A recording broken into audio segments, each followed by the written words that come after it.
Because India has defied Western predictions.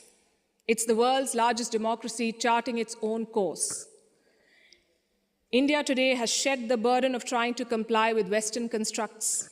No amount of lecturing or virtue signaling is shaking India's confidence, and that is what unsettles critics.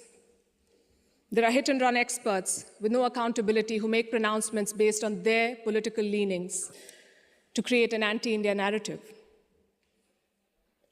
GDP growth won't touch 5%. There was corruption in the Rafale deal. The government was snooping in opposition parties using Pegasus.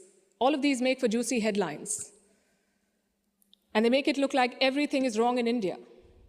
But when a Supreme Court investigation finds no wrongdoing, when India's growth crosses 7%, who is questioning these experts? When an 85% Hindu-majority Karnataka votes out the BJP, is the West then lauding India's secular credentials? You see, to judge a country's path, you have to be able to separate agenda-driven narrative from facts. You see, to judge a country's path, you have to be able to separate agenda-driven narrative from facts. In conclusion, let me say this. For any country in the world, there is always a wrong path. Enough dictators and autocrats have shown us, but there is no single right path. Britain has its own right path. India has its own right path.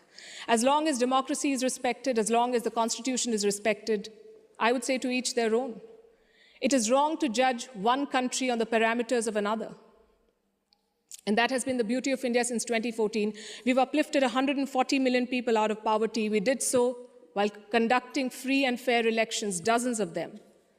We did so while protesting, debating, and dissenting. And finally, I think the hallmark of a right direction is also public approval. Do the people think you're on the right path? The people of India answered that question in 2019. Thank you.